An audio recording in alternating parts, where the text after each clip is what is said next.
Hi, welcome to the Rejuvenate podcast. This is Elwyn Robinson, and I'm delighted to be joined today by a friend, Elliot Newman, who is a performance strategist for professional athletes. But he actually also has a lot to teach people who are intermediate and even beginner in the area of strength and fitness and weight training and all of those kind of things, how to do it in a way that is safe and yet very effective. Elliot was at one point a strength athlete. Is that correct, Elliot? Is that the right way of saying it? Yeah, powerlifter, yeah. Powerlifter, thank you. So you did that when you were a bit younger, and these days you're mainly more coaching other people who are athletes. So welcome to the show, Elliot. Thanks, Owen. Good to be here. Happy to share some insights today. Awesome. Let's talk about. So I recently did an episode about exercise and longevity, and I was just giving some very general advice about like how to get started because I'm amazed at how often I speak to people who are, really into health and maybe they're studying it for hours a day and all the rest of it, and yet like they don't even walk, let alone anything more advanced. So we did a little bit of a training about, and I was one of those people. I mean, as you know, I've tried various different exercise things since I've known you at different times, but there have also been times I've been doing absolutely nothing, and I think it's an easy trap to get into, especially if you're a little bit more in your head. So definitely those, there are some people watching who are not in that position. We've probably got a quite wide variety of different listeners in this particular area, but let's start with from the beginning. Let's say someone wants to start getting into resistance training, right? They want to build a bit of muscle, they want to build a bit of strength. And a lot of the time, what I see is people try and they fail. And sometimes they get injured, sometimes they get ill, sometimes they get fatigued, sometimes they get demoralized. So, what, in your experience, are the biggest mistakes that people make when it comes to first getting into resistance training? And then maybe you can talk about the more like advanced stuff. It's a good question.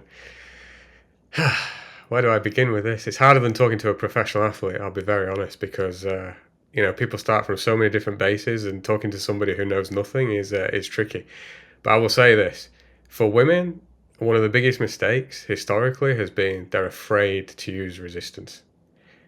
I remember that I used to go out with a girl who followed a woman online called Tracy Anderson.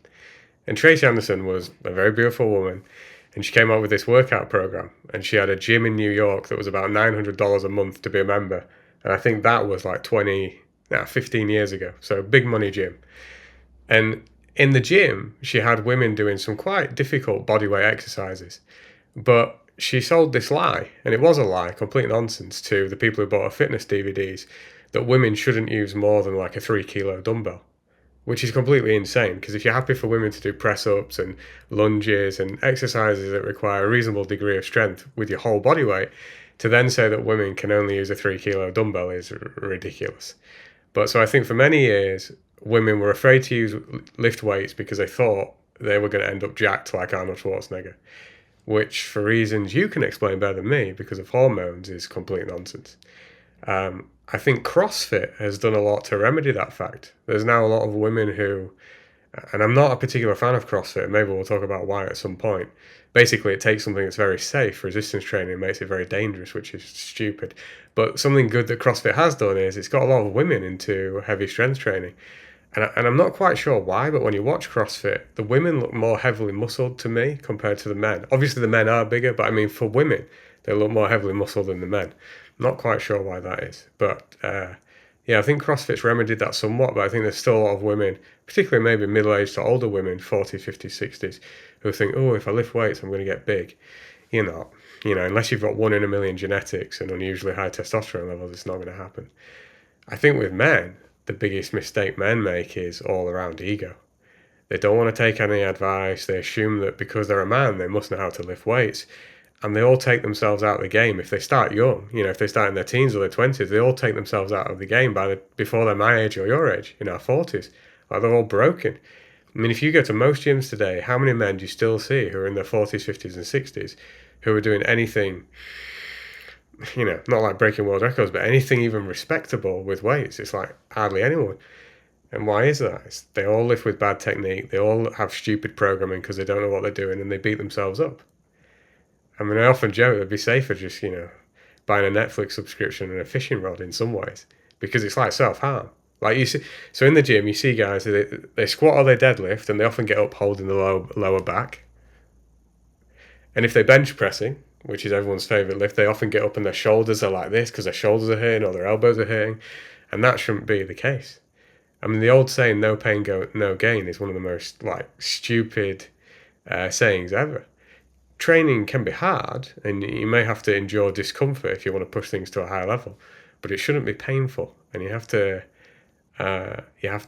figure out the difference between the two and learn the difference between the two.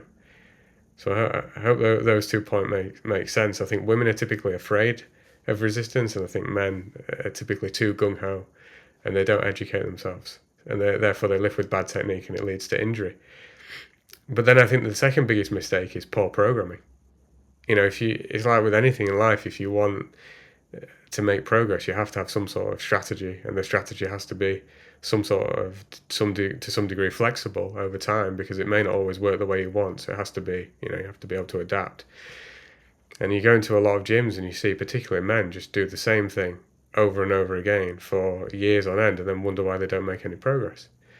Bad programming. Or it's not even a program at that point, it's just a habit. It's like I'm going to go to the gym on Monday, Wednesday, Friday and do the same exercises with the same weights, the same number of sets and reps, and that has a few problems. Number one, it will inhibit progress, which maybe that doesn't matter. Maybe you don't need to progress forever if you're not a competitive athlete. But number two, if you just do the same exercise over and over again, you greatly increase your risk of injury because it's like overuse injury. So if you just do press-ups all the time, you're doing the same movement all the time. But if you switch from press-ups to close grip press-ups to then maybe press-ups with your feet on a box as you get stronger, you reduce some of that wear and tear by slightly changing the pressure points of each exercise. And the other thing with bad programming is if you fall into that trap of just doing the same thing over and over again, like a lot of people do, it becomes boring and you're more likely to give up. Like who wants to do the same, the same exercises on the same days with the same sets and reps, week in, week out, month in, month out? It just becomes boring and you're more likely to quit. So, It's funny what you say about ego with men. I don't know if you saw this clip going around social media the last couple of days of someone who was attempting a bench press, and I think it was a young guy, and I don't know what it was, like 200 kilos or something. It was way beyond him, and he has two people to spot him, but it still falls on him, and it looks like it completely crushes his chest, although apparently he was fine, amazingly. I guess that's the benefit of youth.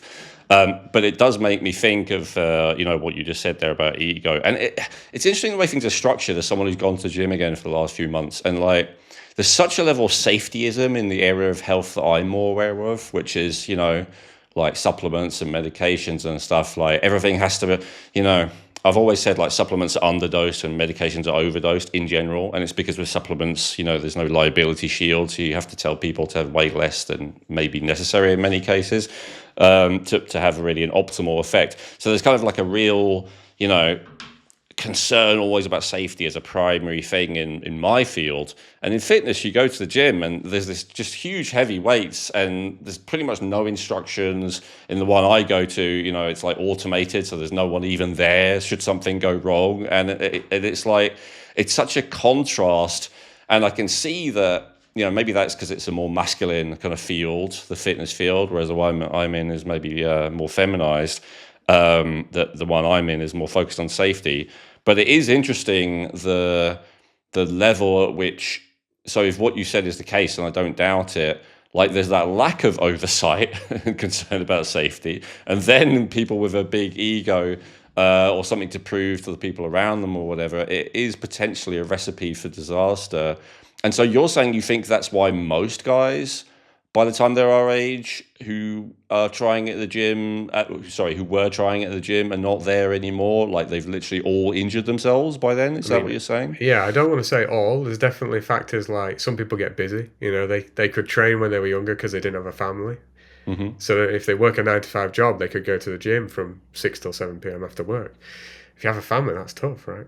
You and I have jobs that are, well, not even jobs, but we have, uh, businesses that are more flexible in terms of we can fit half an hour of training in during the day, but a lot of people don't. So I think just family and life gets in the way. But I think the technique, well, I know it's huge. I've seen it so many times. People just beating themselves up in constant pain when they're training, and then they go down the merry-go-round of, oh well, I'm in pain, so I should rub what's it called, Tiger Balm into my joints and muscles before I train, which sort of like nullifies the feeling somewhat, and then take a load of painkillers. I mean, it's moronic. Like it just like it's just such short term thinking. But what people don't realize about technique is they think of it as this boring thing. I'm just going to lay on a bench and I'm just going to press the bar. But the thing, and they all want to be stronger on that exercise. Well, I say all, but you get, a lot of guys want to be strong on the bench press. But they don't realize if they actually paid some attention to their technique, they would not only be safer, they would also be stronger. If you look at the best strength athletes in the world, so strongmen, Olympic weightlifters, powerlifters, they, typically have the best technique and they're also the strongest. And given how much weight they're lifting, they probably have fewer injuries than the average Joe. Maybe they have some catastrophic ones because they're pushing really to the limit, but typically they're able to train much more, frequently and consistently than the average person who's always, got all these little aches and pains. And then they put the aches and pains just down to age. But it's not age, it's the fact that you've accrued all this wear and tear, training badly week in, week out for years on end until you can't anymore. So I think the technique thing is huge. And people hurting their backs, that's massive. Because people don't know how to create this inter-abdominal pressure, which is difficult to show when we're on a podcast. But basically, before you lift anything heavy, be it a squat or a deadlift or an overhead press, or just picking up, a kettlebell from the floor, you should pressurize your midsection. How do you do it? Breathe in about 75% of your max so your belly expands, and then tense your midsection and your lats, and the muscles like under your armpits, very hard. That's how you keep the lower back safe. The Eastern European scientists found, like decades ago, through experimentation and studies, that the human spine is a fragile thing, like the lower back, and it needs all these muscles around it to tense correctly and be working correctly to keep it stiff when you're lifting very heavy. And if it moves under load, so if the lower back flexes under load, that's when it's at most risk. All right, well, let's get into the technicality of this then. So I think what's generally recommended is you breathe in as you relax or eccentric or whatever, and then you breathe out as you exert yourself. So you're saying not to do that? You hold your breath? I'm saying, so it's a great question. If you really want to get into this, we'll get into this, because every lift tends to have its own nuances with regards to the breath and even its own noises. It's very interesting. If you breathe in on the eccentric, the lowering motion, and breathe out on the concentric when you're doing a bicep curl, okay, that's maybe fine. But when you're lifting on big exercises like squats, deadlifts, Olympic lifts, overhead presses, barbell rows, things like that, you need this intra-abdominal pressure. So I'll take you through how I would do it when I was. Let's use the bench press as an example, because 9 out of 10 guys going to the gym can bench press. The way that a bodybuilder would bench press, they'd probably unrack the bar with very little thought to, and I'm not digging on bodybuilders. Let's not say bodybuilder, actually, because bodybuilder is someone who competes in bodybuilding. So most people who consider themselves a bodybuilder are not a bodybuilder, because unless you do a bodybuilding show, you're not a bodybuilder, right? So let's just say any normal guy going to the gym who wants to be muscular unracks the bar and then gives it very little thought to how he's pressing that bar up and down. He'll often drop the bar quite fast. His hips will often come up off the bench as he's lifting, and they're probably giving no thought to the breath. And if they are giving thought to the breath, they're probably doing what you just said, which is what all the old bodybuilding magazines used to say, which is on the way down, breathe in, and on the way out, breathe. On the way up, breathe out. But a strength athlete would, number one, typically not be doing high reps with a barbell exercise. They're going to be doing 5 or 6 reps or fewer per set.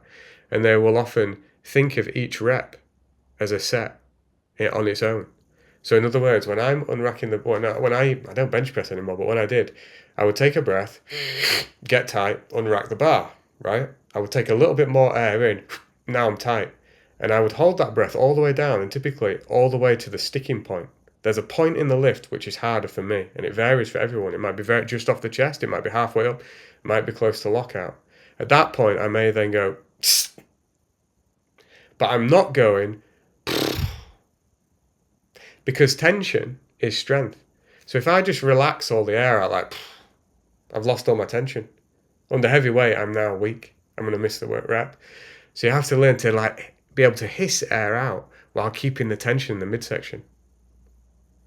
So then so deep breath, unrack the bar, right? The bar's over my chest now. Hold my breath, everything's tight, my whole body's tight. I'm squeezing the bar as hard as I can, my midsection's tight, my glutes are tight. Lower the bar down, come up, maybe my weak point is 3 inches off the chest. At that point where it gets a bit harder, now when the bar's at lockout, now I'm going to breathe in again while staying tight. I'm going to go, now I'm ready to go again. It's a completely different way of breathing, but there's no reason why everybody can't learn to do it.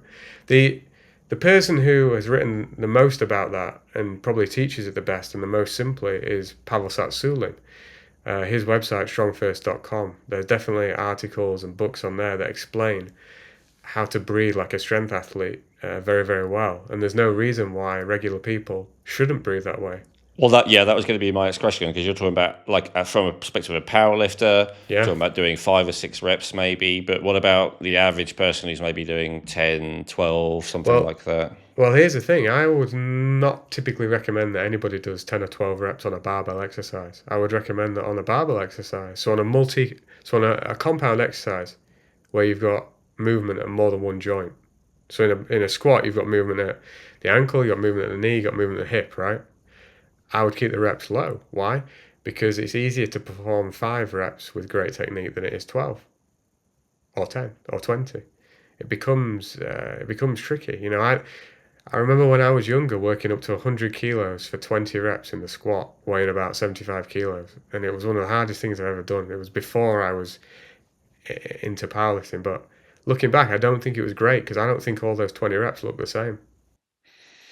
It definitely makes sense if you're using the same weight, that doing 5 or 6 reps, you're more likely to do it correctly than 10 to 12. But what about, usually if people do 5 to 6 instead of 10 to 12, they're using more weight, which then means, doesn't that then mean they're less likely to have correct form? Not really.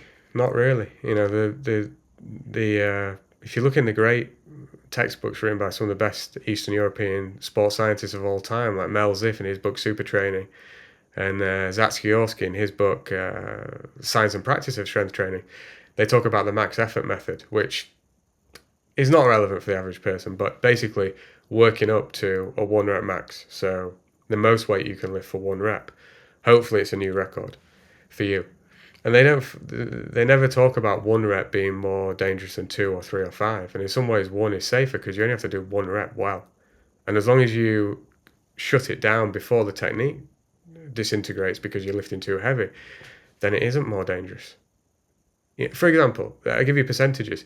If I took you to the gym today and we said, okay, well, Elwin, we're going to warm up and then work up to a 5 rep max on your bench press. Let's say that your 1 rep max is 100 kilos, just for the sake of argument, because it's an easy number to work with. Your 5 rep max is probably around 80 to 85%. Let's say it's 85%. And your 12 rep max might be around 70%. If you push both sets to the limit, so you hit 5 reps with 85 or 12 reps with 70, there's a chance that the last rep is not going to look perfect. But with the 12 reps, you've got 12 reps to concentrate on where you've still got a reasonable amount of weight in your hands and it can go wrong.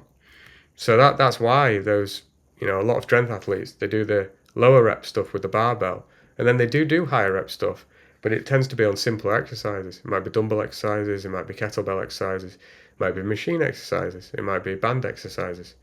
Get the volume in. So get the higher reps on those types of exercises. Okay, and we'll talk about the difference between those soon. I think the different machines and free weights and all the rest of it. Let me just ask a follow-up question on that. What about if someone's just starting, especially if they're older and they're afraid of stressing their joints or stuff like that? Is that then still a good idea to do lower reps with a higher weight? Lower reps, yeah, but not necessarily high weight. I mean, if somebody let's use an extreme example. Let's not super extreme, but let's say somebody's 55 and they've been hard at work, supporting their family for a few decades, right? The kids have finally left home and got their own lives. They've worked hard in a job or career or business, but they kind of neglected their health. So family life's good, finances are reasonably good, but they've neglected their health, and they realise, I don't look too good anymore at 55. Maybe I've got a bit of a belly, I've lost some muscle, and don't feel very strong. Maybe my knees hurt, I've got a bit of back pain. What should I do? Well, as you said earlier, walking is a great start. I think that really is a great start. It's not going to build strength unless you're really out of shape, but it's a good start. After that, I would go into the human developmental stuff, which we could maybe talk about later. But in terms of pure resistance training, people in that position can start out with a plank. Do we need to describe what a plank is? Do you think No, I most don't think people know what so. a plank is? Yeah. Yeah. I mean, you can start out with a plank and a glute bridge, right? Build some midsection strength, build some glute strength. For the lower body, they could start out just with basic air squats, bodyweight squats. There's nothing wrong with that, right? For the upper body, they could progress from the plank to a plank, but in a press-up position, so with straight arms. And then, they can progress the press-ups by starting out with easier variations. Because a 55-year-old guy who's not trained for you is not going to be able to do good press-ups. He may do something that he thinks looks like a press-up, but it's not a press-up. It's, some mess that's going to hurt him. So, but you can always start where you're at. For example, someone who's really, really, really weak can start by doing press-ups with their hands against a wall. So just Yeah. stood in front of a wall. I did recommend that on the episode. Yeah, Yeah, right. just Like wall super press ups. easy. Yeah. And then when you get reasonable at that, you may build the reps up there, right? You may end up doing, a couple of sets of 20, at which point maybe you can progress to having your hands on a table and then a chair and then eventually down to the floor. And if you're 55 years old and it takes you a year to do it, so what? Every week you'll be improving and, gaining a little bit of strength, gaining a little bit of muscle, feeling better about yourself. And then if you get really strong, you can start elevating your feet. And for pulling, so you've got some balance because you don't just want to press, you could start by hanging from a bar. And if you can't hang from a bar, you could hang from a bar with your feet on the floor, right? And then as you get stronger, take your feet off the floor. And then if you want to get into pull-ups, which are a great exercise, you can do band-assisted pull-ups. So you have a band attached around the pull-up bar at the top. Then you put your feet in the band. The band's stretched when you start. And obviously as you pull, the band contracts a bit, so it gives you less help as you get nearer the top. But the band gives you some help to be able to do those pull-ups. So there's all sorts of ways of getting into training that don't involve, having to put a bar on your back or a bar in your hands. And for most people, I mean, this is probably controversial from someone who trains professional athletes and, for years loved the barbell. But for most people, I don't really think the barbell is appropriate or necessary. I think it takes too much compared to what it gives you for most people. Well, let's talk about that. Let's talk about, all right, there's all kinds of different opinions on this. So there's dumbbells, there's barbells. I guess there's different versions of barbells. I don't know what it's called, but Totally. easy bar or whatever. Yeah. There's machines, there's cables, there's what's the other one that you just said? Elastic bands. Maybe I've forgotten one, but there's all these ways to do resistance training. Is there a right way? Is there a wrong way? What should people start with? Is it like different things are better for different muscle groups, or is it how do people navigate that? Yeah, I mean, I think, look, at one end of the spectrum, if you want to be the best athlete that you can be, you should use all of those things. I mean, this morning when I trained, what did I use? I used my body weight, I used kettlebells, I used a barbell, I used dumbbells, I used a machine. No, I didn't. Yeah, I did use a machine. So that's 5 different implements. But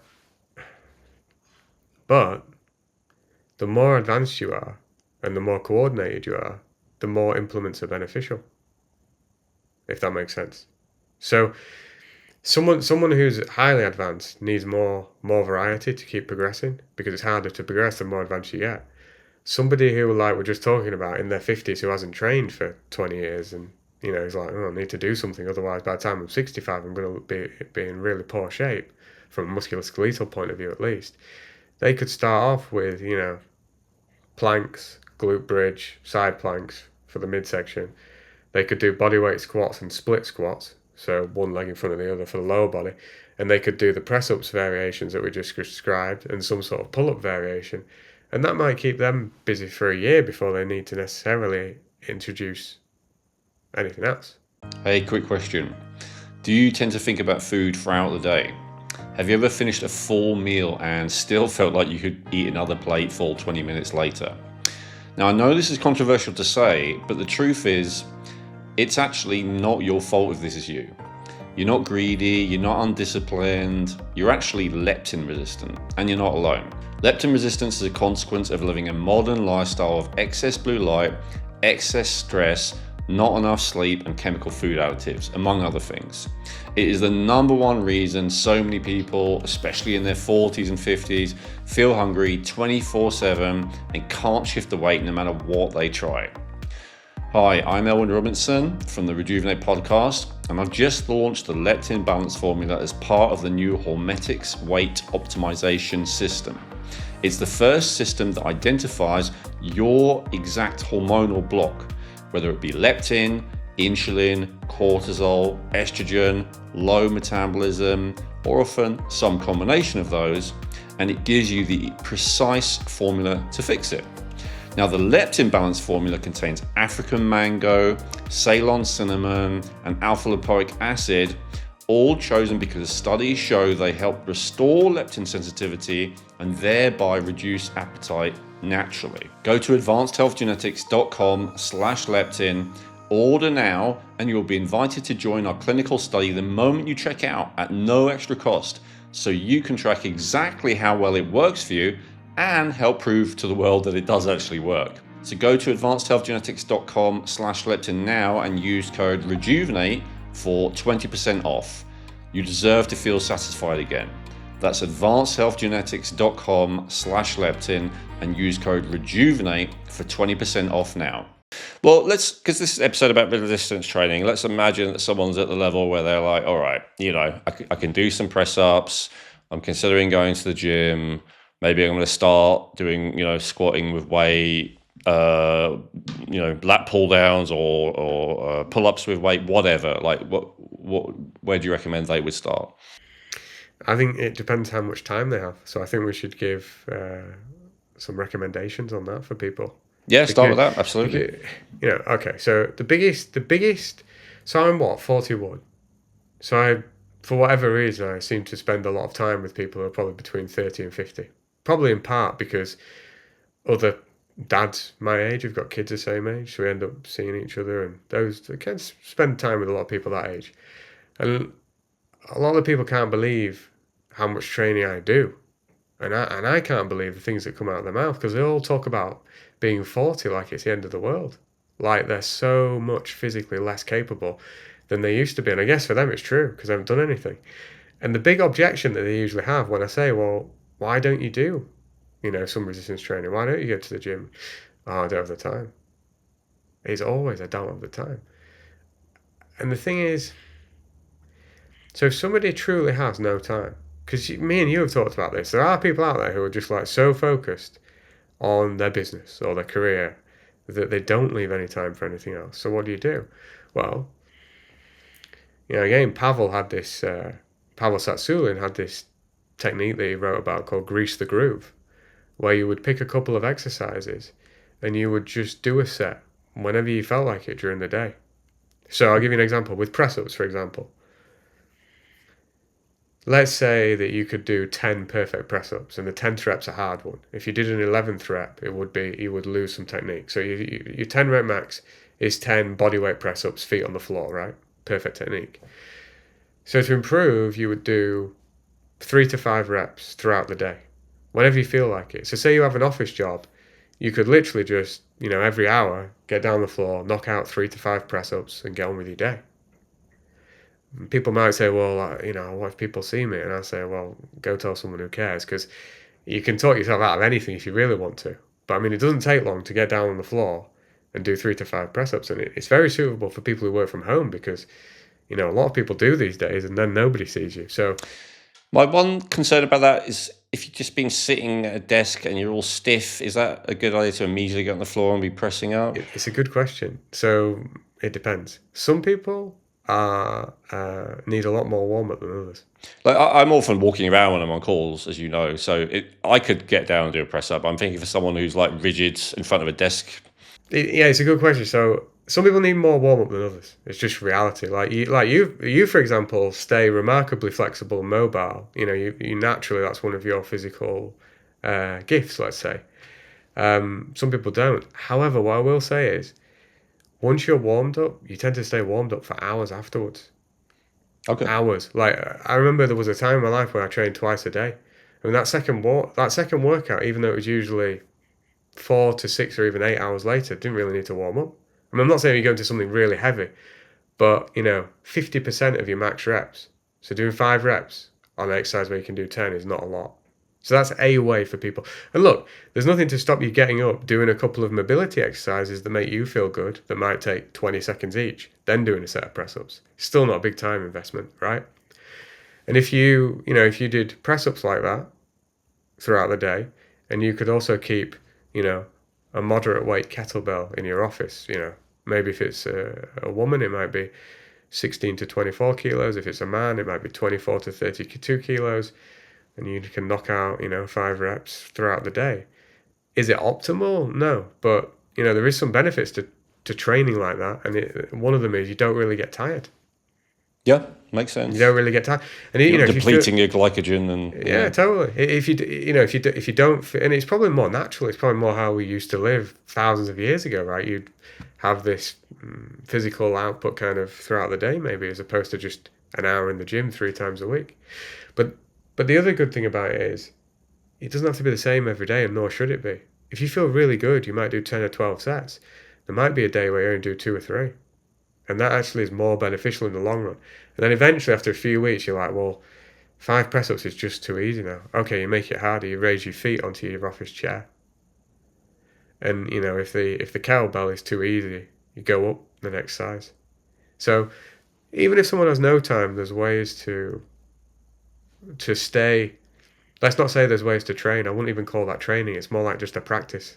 There's ways to keep the body strong and build a lot of muscle. Although you probably struggle to build as much muscle that way. It's probably better for strength than muscle. But still. Okay. And so recently episode, and when we discussed this, I know you said it's very much an average, which I agree, but it seemed like the research showed that for longevity purposes, an average of 2, maybe at the most 3 days a week of a resistance training session was probably optimal, only from a longevity point of view. Yeah. And so let's say someone had heard that and they were like, okay, I want to start doing that. I can manage 2 days a week. So where should they start from there? I think that if you're going to do 2 days a week, a great way to do it is you have a warm up, and then on one day you have a lower body squat dominant exercise. So it could be a squat, or it could be something single leg, like a split squat, or even if you wanted a reverse lunge, forward lunge, or walking lunge, right? And then you have a horizontal press, which could be a bench press or any variation. It could be a flat dumbbell press, right? Or it could be some sort of press-up variation where if you're strong enough, you add resistance, maybe a weighted vest or a plate on your back if you've got a training partner over time, and then alternate that exercise with some sort of horizontal row. That could be anything from dumbbell row, barbell row. I'm not a big fan of barbell rows because most people just can't hold their lower back in a good position. So it could be dumbbell row, machine row, bodyweight row, whatever row you like. So on that day, you've taken care of lower body squat pattern, horizontal press, horizontal row, right? You've taken care of the whole body. There's not going to be anything that hasn't worked. At the end, if you have the energy, you can do a little bit of arms, biceps and triceps, or you might do a little bit of neck, or you might do some grip and calves, whatever you want. You can give yourself 10 or 15 minutes at the end to just do small exercises. either things that you enjoy or areas you're weak. But the squat, the press, and the row take care of the whole body. And then on the other day, ideally 72 hours later, so you could do Monday, Thursday, or Tuesday, Friday, something like that. The other day, I would do a hinge dominant lower body exercise. So it could be some sort of deadlift, some sort of kettlebell row. Could be sorry, not kettlebell row, kettlebell swing. So some sort of deadlift, some sort of kettlebell swing would work really well. Um, and then for the upper body stuff, I would go an overhead press if you can do it. Although a lot of people's shoulders don't like it, but if you can't do overhead press, you can do a steep incline. So you can do a seated press, but on an incline. So instead of being bolt upright, you're a little bit further back. And then I would alternate that with a vertical pull. So either pull-ups or chin-ups, which are my preference, or pull downs. So there you've taken care of the squat pattern, horizontal press, horizontal row on day one, and then the other day you've taken care of the hinge, vertical. And then in the vertical plane you've taken care of press and a pull. And then at the end, you can add the similar things that you added on day one, or you might want to do some loaded carries. So pick up an implement like a kettlebell and do a farmer's walk, either single arm or double arm. And I mean, you could. There's all sorts of nuances to how to progress with that model. But one of the biggest is having a rotation of exercises that are similar but different. So, for example, on the squat day, you don't just have to squat with a bar on your back. You can squat with a bar on your back. You can do a front squat with the bar here or here, and you can do a Zercher squat with the bar in the crooks of your elbows, right? And you could rotate those every 3 weeks. For the horizontal press, instead of just doing bench press, you could do bench press for 3 weeks, and then you could do floor press for 3 weeks with a slightly different grip, either wider or narrow, your choice. Floor press is the same as bench press, but you lay on the floor, so it reduces the range of motion because obviously your elbows touch the floor. And then you could go to a low incline press where your head's slightly higher than your feet, right? Head's slightly higher than your hips, rather. And again, change the grip. So 3 different grips, 3 different angles. And then like with the row, you could have, 3 weeks bodyweight row, 3 weeks one arm dumbbell row, 3 weeks machine row. And if you keep rotating these variations, it allows you to make progress. It reduces the risk of overuse injuries. And keeps you going in the long run, makes things interesting. But I will say this, and I heard, I want to give credit where credit's due here for this, because I heard Tom Barry, who runs Westside Barbell now that Louis Simmons has died, talk about this the other day, and he was saying that the more extroverted somebody is, the more variation they need with their training. And that was a big revelation to me. I thought, oh, that's so obvious. Now he says it. I've never thought about it like that. But it explains why I'm definitely on the spectrum of needing more variation, but some people can keep the same exercise for longer and enjoy it. But with that introverted type who doesn't need as much variation, you have to be careful that they don't do the same thing so long that they either plateau and can't get any better because they've just done it too long and their body's accommodated to that particular stimulus, or they end up with an overuse injury. But with the extroverted type, you have to be careful that they don't change things up so often that there's no consistency, and then it's very hard to progress because you don't know where the heck you are with the program. That makes sense. And but it makes sense, like logically, your the way you would do it if you had 2 days a week, as you said. Why is the idea that you're doing full body each time, but rather than, because often they recommend lower body one day, upper body the other day. But I guess that's more for people who are doing 4 days a week rather than 2. Is that your thinking? Absolutely, Alan. With 2 days a week, I think total body works best for most people. Now, if you do 3 days a week, I like 1 total body, 1 upper, 1 lower. If you do 4 days a week, you go 2 upper, 2 lower. And then you can have 1 heavier day and 1 faster day. And we should talk a little bit about strength and speed and how they relate to longevity, because people are just confused. Go for it. So there was a guy on LinkedIn the other day who made a post where he was basically saying that people are very focused on strength training right now, which is good. But as people age, as they get past 50, they need to focus more on muscular power as opposed to strength. And I said to him, look, I don't disagree, power is very important, but most people are so weak that strength is more important. And he didn't quite get that. But there's only so much power you can generate if you don't have any strength. Could you explain the difference between power and strength? Well, yeah, power is like your ability to move a load at speed. Strength is just how much. Well, maximal strength is measured isometrically. It's measured with a velocity of 0.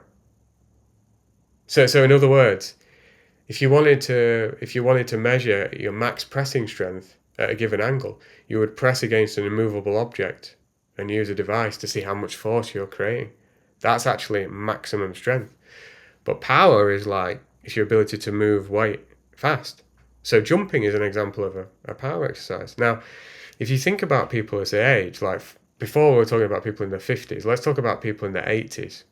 So when people are in their 80s, the simplest of things that you and I take for granted, and people take for granted maybe right up until they hit 70s, maybe. Most people, I'm generalizing, obviously. Like crossing the road. You look right, you look left, hopefully you look right, look left again. If there's no charge, you cross, it's not a big deal. But to an old person, that's often a very big deal because they walk at this pace. Now the question is, why do they walk at that pace? Well, they've lost all their muscle, they've become frail, they've got no strength left, so they can't generate any power. So it's like if we said to that old person, hey, to improve your quality of life, we need to work on power. What are we going to do with that person? We're going to have them do box jumps. I mean, it's impossible. But we could have them do some really like basic strength stuff, right? And then as they get stronger, they would naturally be able to generate more force and generate a bit quicker and be able to walk a bit faster. So strength has to come first. Strength is the foundation of everything. And there's a lot of people in professional sport who don't realise this either. A lot of people. Tell me more about that. Because their sport requires, I guess, more power, right? They got to kick, they got to whatever. Exactly. Most of the big money sports in the world, like let's just list them so people understand what I'm talking about. So you got football, soccer, right? What we call football in the UK. You've got tennis. You've got rugby. Then in America, you've got basketball, ice hockey, NFL, so American football, baseball. Yeah, baseball too. They're all power endurance sports. In other words, you have to do things powerfully, recover, and then do it again, over and over again. Now, it varies wildly from sport to sport, right? But all those sports are that way. Whereas running a marathon is not a power endurance sport, it's just an endurance sport, right? And powerlifting is not a power endurance sport, it's a strength sport. So most of those big money sports are power endurance sports, but a lot of the coaches in those sports think that because their athletes have to sprint really fast and do it over and over again, or they need to throw really far or jump really high, they think that they just need to work on speed. But if you have two athletes, let's say you've got two,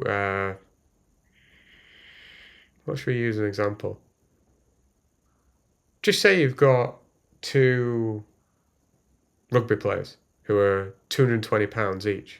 Right, so quite big men. Let's say they're 6'1", 220 pounds. So way bigger than you or me. Well, not taller than you, but, big dudes. If one of those guys can back squat 500 pounds, so he's a freak. I mean, that's a lot of weight. 227.5 kilos is a lot of weight. And the other one can only back squat 120 kilos, which would be pretty weak for a professional rugby player who's 220 pounds. They could both do the same power program, but who, logically speaking, do you think is going to be more powerful? So I'll give you the protocol, right? One of the ways to develop a fast rate of force development, which correlates with speed and power, is to take 50 to 60% of your 1 rep max, right? So the guy who's 227.5 kilos would be using like, what's half of that? 230, so 115 kilos plus. The other guy would only be using 60 kilos plus and move that weight quickly. So that's the power training. Who's going to end up more powerful? So you can do all the power work you want, but if you're weak, you won't be that powerful. It's just a fact.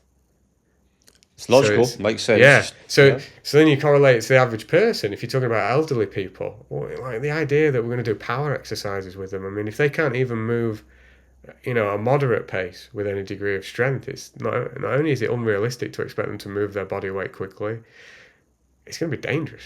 It's not possible.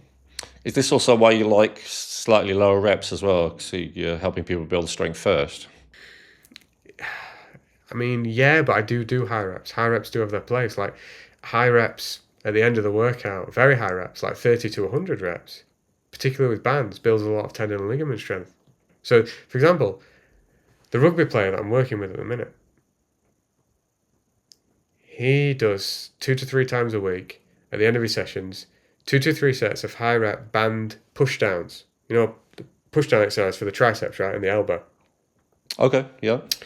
And 2 to 3 sets of leg curls with bands, like you would do on a machine, but with bands. And that builds tendon and ligament strength. Well, why do we do that? Because it makes his elbows healthier and his knees and hamstrings less likely to get injured. You know, and it's all there in the books on my shelf. They've known this in the East for like decades and decades, and people in the West just don't know it. Like the people in the sport in the West don't seem to know it. So you've got all these athletes earning, 6 figures a week, injured, some of them perpetually, and then the fitness influencers. I mean, most of those fitness influencers on Instagram and YouTube. I mean, they're just not sharing much that's true at all. And they're all selling a lie because they don't tell you that they're using steroids, and in many cases they are. So it's yeah. And that There's changes not. things. Yeah, I know you are, by the way, Elliot is 100% natural. He has a complete aversion to anything pharmaceutical. I'm 100% certain that he's never used anything like that. Listen, look, I trained with some of the strongest people who've ever lived, and I was pretty naive in some ways. This is going back 15 years, and I remember this one guy who was 2 weight classes above me in powerlifting. So he was probably, yeah, he was 110 kilos, I was 90, which is a big difference. And he was always about 20 kilos ahead of me on the squat, the bench, and the deadlift. So pound for pound, I was a little bit better than him. Then I remember there was this 3 month period where I'm making like slow, steady progress, and he's suddenly 35 to 50 kilos ahead of me on all the lifts. And this went on for like 6 months until I eventually stopped training with those guys, but I kept in touch with a few of them. And one of them said to me, he was like, didn't you realise he'd started taking? And I was like, are you kidding me? He was, yeah, of course. Like, he goes, how do you think he was suddenly so much stronger? Like, where do you think that came from? It wasn't just training. I was like, yeah, but this guy looked like nothing. He was just one of those people who his physique did not respond. I mean, he wouldn't even know he trained. He was very strong, but he wouldn't know he trained. So I had no idea. And he didn't have any of the telltale signs. Like, he didn't suddenly get huge shoulders or a massive neck or, spots the size of golf balls on the back of his back or red eyes. He didn't have any of that. So I just fell for it. But, and then I realised that there's a popular training system called Western periodization where you start at a low intensity being percent of 1 rep max. So you start with a light weight and high reps, typically a muscle building phase, right? And then as the weeks go by, you add some weight and reduce the volume. So over time, volume goes down, intensity goes up, and then at the end of 6, 8, 12, 16 weeks, however long the cycle is, supposedly you hit a new personal best. Now, before I discovered the conjugate system, which is a system that I use to train and have done for 20 years, I tried that Western periodization a few times. And after 3 or 4 weeks, I couldn't hit the numbers. I always remember thinking, well, why am I so weak? Well, the reason is I trained too light for too long. So again, one of the guys I trained with, who's he's one of the greatest strength athletes of all time, I said to him, like, well, how come so many of these guys make that work? He's like, they're all cycling the steroids. He's like, 16 weeks out, they're not using, maybe. And then 4 weeks into the cycle, they start the steroids. And so as volume goes down and their intensity goes up, their steroid use goes up too. I'm not even saying that's right or wrong. If it doesn't hurt anyone and you're competing in a sport where you can do what you want, then do what you want. But it is interesting when you don't know that and you look at it and then you try it and it doesn't work. It's like, hang on, how come this textbook says... Do you see what I mean? And people are fooled by these fitness influencers who, are jacked full of steroids and they're telling you that it's just chicken and water and, whatever training program they're trying to sell you.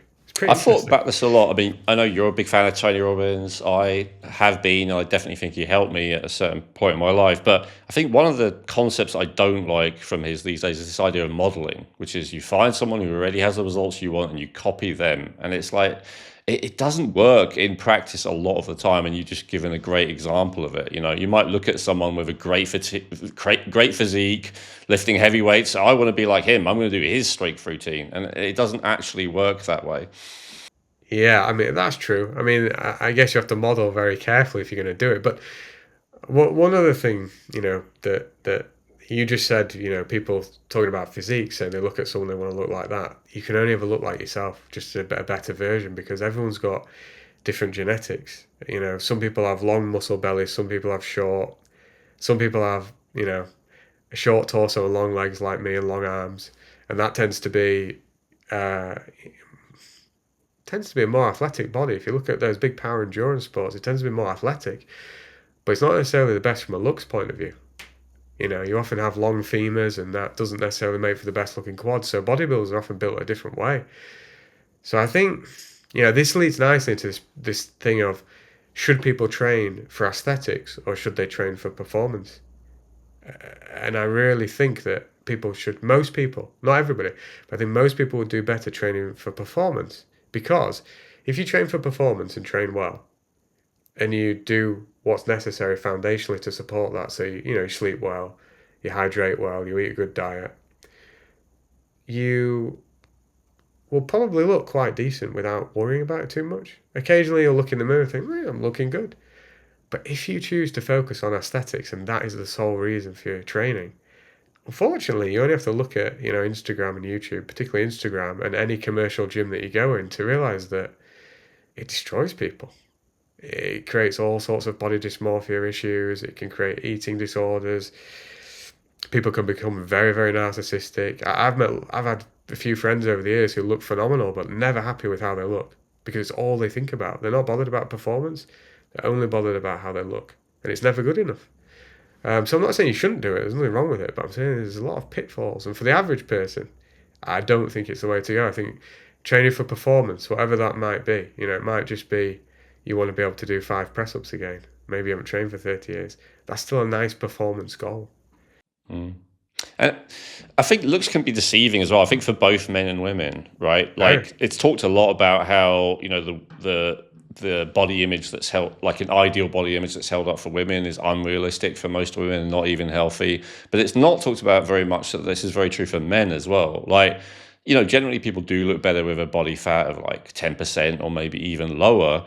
But is that actually healthy? Like all my research shows, not really, unless the person is genuinely fantastically healthy. But most people have a certain degree of toxic burden, and then having such a low body fat percentage is really stressful for them. And even without a toxic burden, there are various reasons why some body types may just not be healthy at like such a low body fat.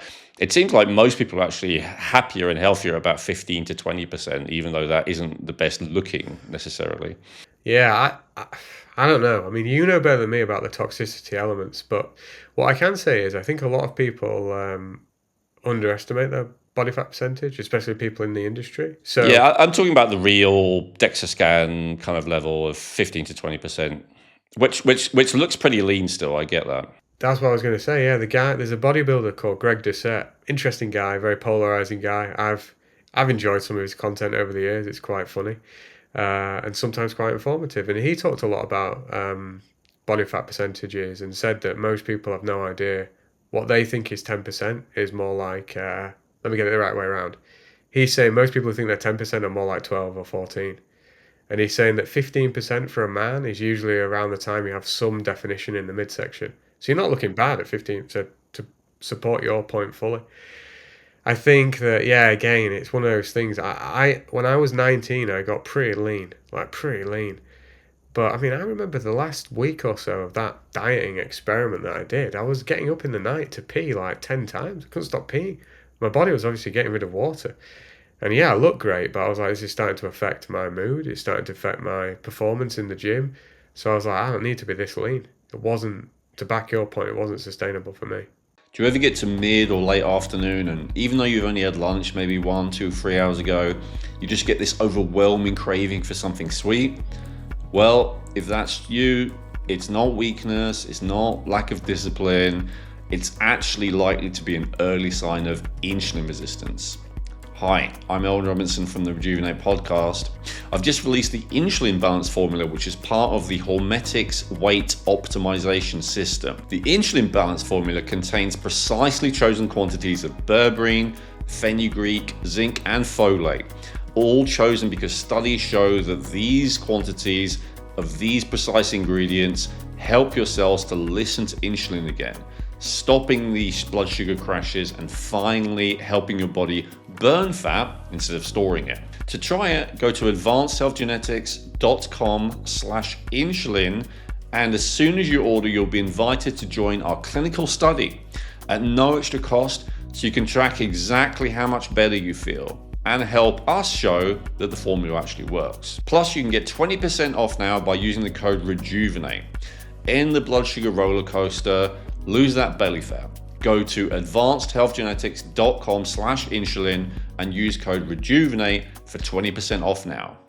No, I think it's not for a lot of guys. Yeah, 50 to 20% when I'm saying that, that's not, what you guess your body fat is. That's actually genuinely accurately measured. But yeah, that tends to be the level that most people are, perfect, most healthy hormonally and all the rest of it.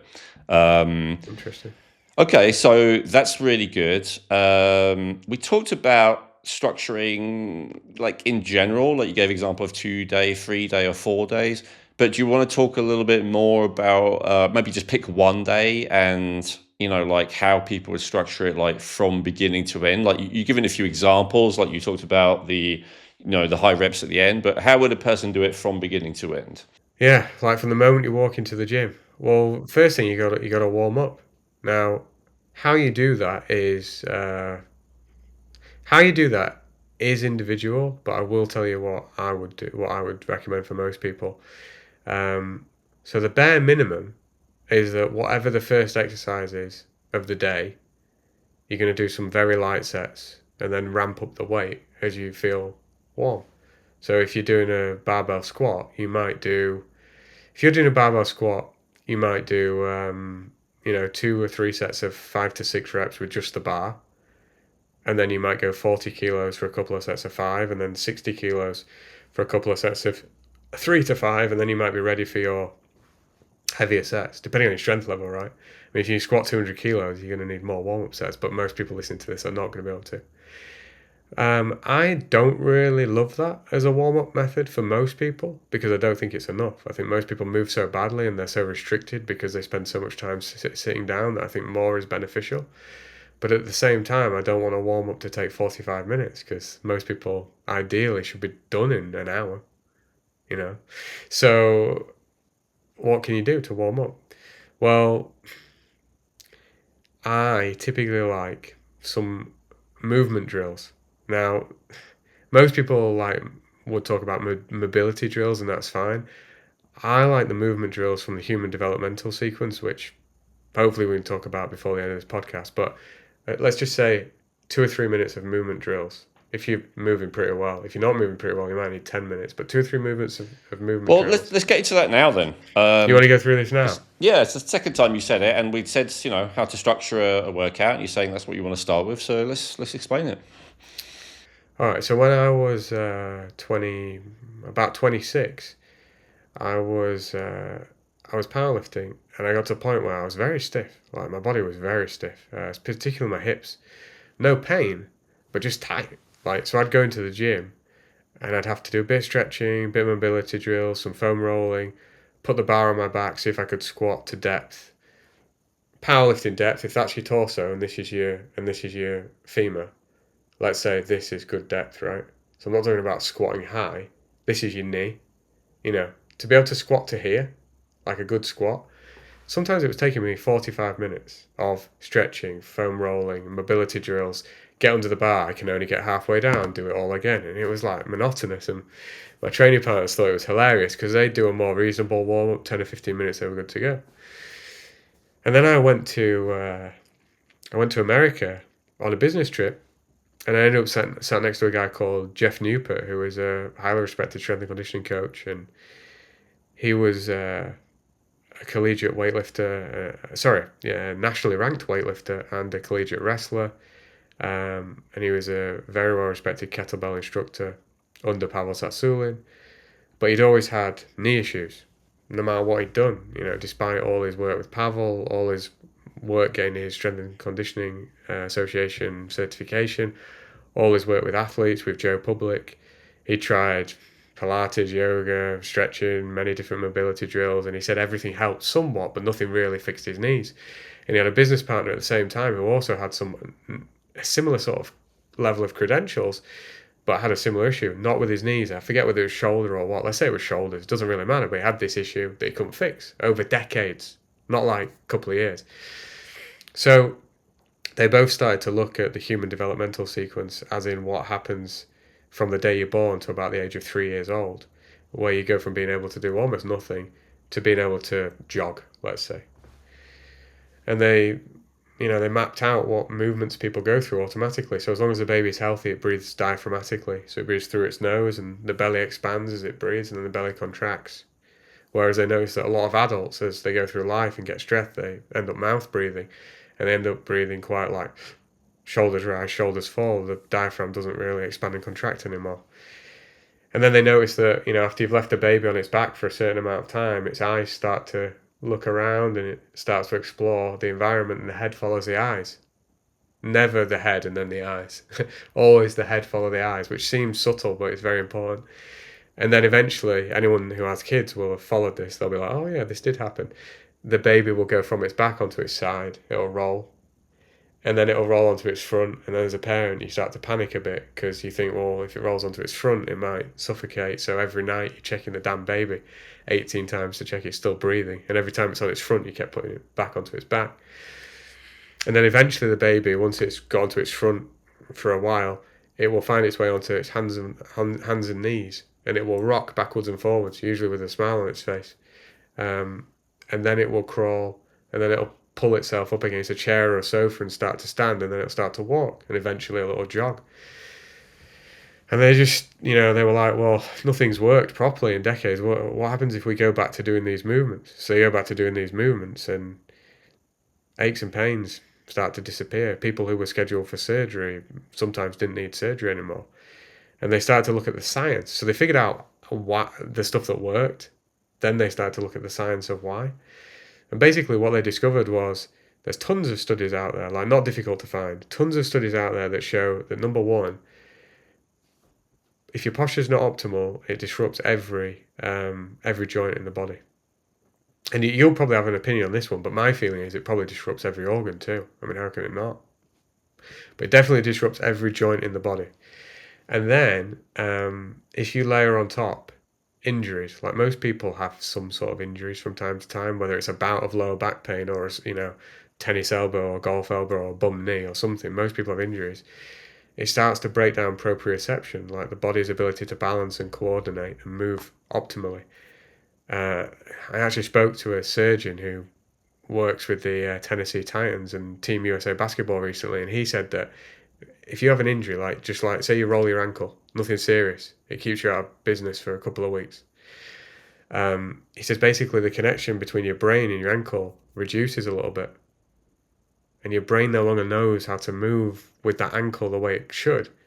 And then you wonder why you roll your ankle 3 times in 3 years, and then the 4th time it's really bad. So when I explained this to him, he was like, oh, it makes sense that these movements rewire that connection. So when you have better proprioception, you have better motor control and reflexive strength.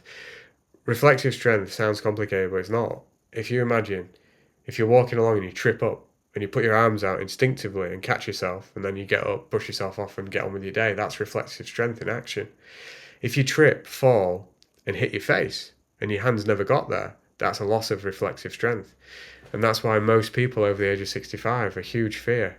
In fact, some studies say it's the biggest fear is actually falling, because they lose this reflexive strength. So I want this warm-up to build proprioception, motor control, reflexive strength, and also get you a little bit warmer. So to talk people through it, it's not as easy on a podcast, but if people just listen carefully, they'll get it. Start on your hands and knees, wrists pretty much under your shoulders, knees under your hips, lower back in a neutral position. Look straight ahead, breathe through your nose, take 10 diaphragmatic breaths slowly, like 3 to 5 seconds in, 3 to 5 seconds out. Then, still breathing through your nose, do 10 head nods, where you basically look down and look up 10 times. And the eyes lead the movement, so the eyes look down, the head follows, the eyes look up, the head follows. Then 10 neck rotations, so look right, head follows right, look left, head follows left. Then lay on your back, pull your knees into your chest, put your hands just below your knees, look to your right, let your body roll to the right. So you roll onto your right side, then roll onto your left side. Very simple. Although a lot of people find it difficult at first, do 10 of those. Then go back onto your hands and knees and rock backwards and forwards. This one's a little bit more difficult to explain, but basically, breathe through your nose, look straight ahead, rock backwards, keeping a neutral spine, go as low as you can go, keeping a neutral spine. If you go too low, you'll round your lower back. Then rock forwards till about 70% of your weight is on your arms. Do 10 of those. Over time, the range of motion will improve. And then you may not want to do this one in a gym, but you can do it at home because it's a bit, you may feel self-conscious, but a little bit of baby crawl. Crawling is very powerful. So to crawl correctly, you got to remember it's contralateral, so right arm and left leg move together, left arm and right leg.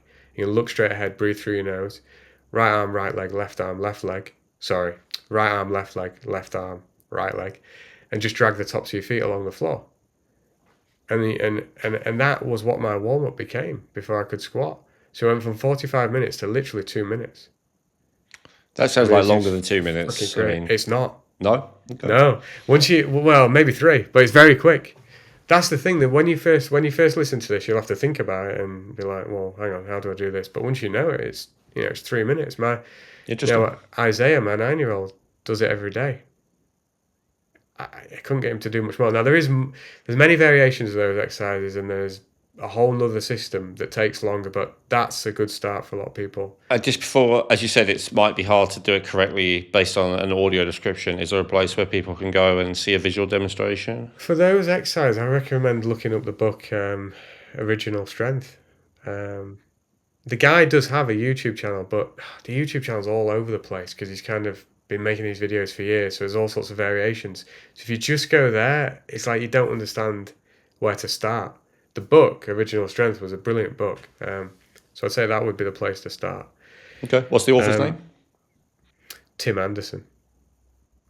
So I'd start with some movement drills. Could be mobility drills. Ideally, it would be the human developmental sequence as I just described.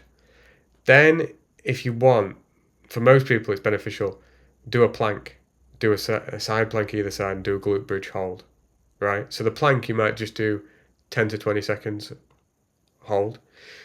Side plank, 5 to 10 seconds each side. Glute bridge hold, you do 20 to 30 seconds. And that tension that you generate during the plank, that tension you want to generate when you do the strength training exercises too. Because the more tension you generate, the more force you develop, the stronger you are.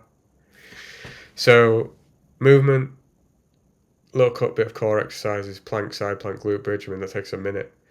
Then, and this is where training age and your current physical condition and your work capacity really matter. I would do 3 to 5 exercises for 8 to 15 reps each, 2 sets each. Now, I'm not joking. I've trained with people who've done with this with me, and they're done by the time they've gone through the warm-up. I'm like, what's wrong with you? They're just out of shape. So you have to build up to this. But I'll tell you what I did this morning, and then I'll scale it back for someone.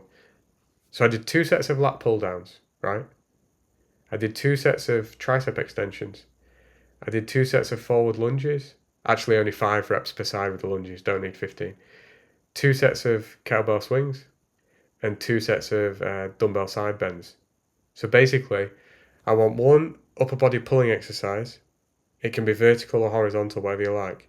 I want one upper body either pressing, extending for the triceps, or pec exercise, right? And vary every time. Vary these every time. I want one midsection exercise. So it could be some sort of pull down ab exercise. It could be some sort of side bend. It could be some sort of leg raise on the floor or hanging from a bar, depending on how strong you are.